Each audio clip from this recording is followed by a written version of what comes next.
another more profound point about the obligation. And is it jihad? Of course, like I said earlier, jihad can be by striving for self-purification. Jihad could mean with your money. When you give money to people who are living in a very dire situation, they can't find food, water, medication, to provide them with these basic human needs. Even enemies are entitled to that according to Islamic law, not let alone your brothers and sisters. This is jihad. It's jihad with your money. There is jihad by revealing the truth, that we call it today media, because many people are reluctant to support or at least accepting the propaganda because of what the media depict, only one side of the picture, that one side is the aggressor and the other one are angels and only defending themselves. In that case, you have to condemn anything that violates Islamic law, whether it happened from Jews, Christian, or Muslim. That's my stand. That the justness of your cause does not justify the unjust means, that's forbidden means. I don't say, all right, they killed our children, so we go and kill their children, because we have ethics even in the battlefield. As far as helping in other ways in Islamic jurisprudence throughout history, yes, the rule was there that if a particular part of the Muslim world is attacked, the primary duty on defense would fall on people in that immediate area. If they are unable to resist because of the lack of means, then the circle extends, even if it includes the whole of Muslim Ummah. But of course, you know the reality of the world today. You can't get 1 billion person to enter into occupied Palestine to liberate it.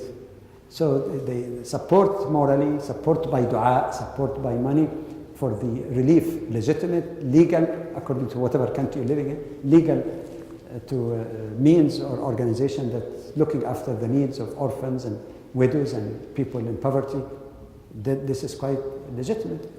And the notion also of other contributing, if they can, in resisting occupation within the boundaries and the conditions of going to the battlefield and the ethics of the battlefield is something that is not new. It has been there for hundreds of years in Islamic jurisprudence.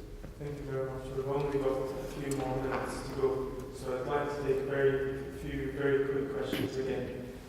We'll take the gentleman here and then the lady here. But would you make the questions very short and precise, please?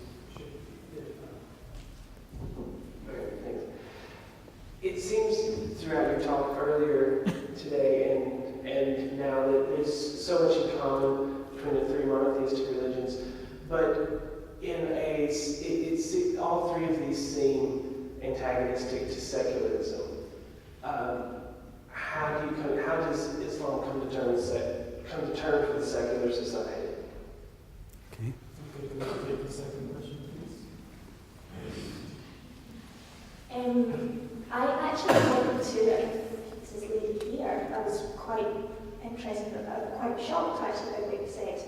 I just wondered on two fronts, do you not have a responsibility as a human with a capital H to all people? I mean, are you concerned about what's happening in Congo, where millions of people are being killed, and just because they're not Muslim? I mean, should you have a jihad in Congo? I mean, as a human, you have responsibility to other humans, irrespective of religion.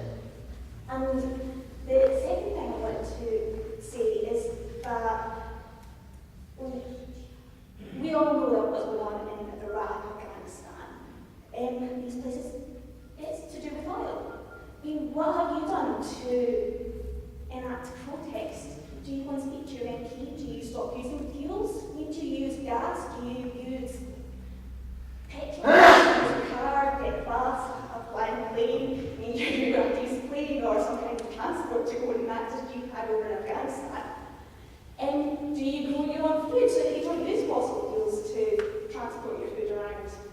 I mean, I'm just a bit concerned that I was a wee bit shocked as well, because that, unfortunately, we've had a lot of restrictive laws placed on our civil rights with freedom of speech, and I do appreciate that you're voicing your opinion, but it kind of glorified terrorism, which is really shocking. Okay, I think the point is clear, and I think we have to get into this debate into what is terrorism and so on, and that we've only really got actually just 2 more minutes, and I don't want to give you Okay. to conclude. So I'm sorry, but hopefully this good debate we can continue having these debates. But Okay. just to answer the questions and to About the question of how Muslims deal with secularism, as I indicated in the presentation, when the Quran praises the people of the book as closest to us and give them a special title, it does not mean that you have to be antagonistic or fight or take the right of people who don't believe in God at all.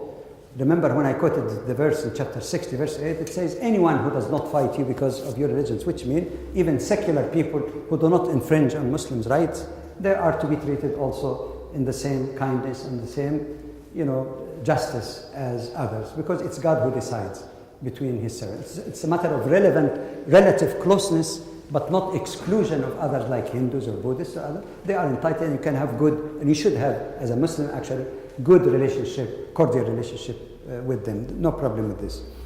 As far as the issue of standing for justice for all people that my sister here raised, I fully agree with you. My understanding of my other sister question here about the more immediate obligation, but not exclusive.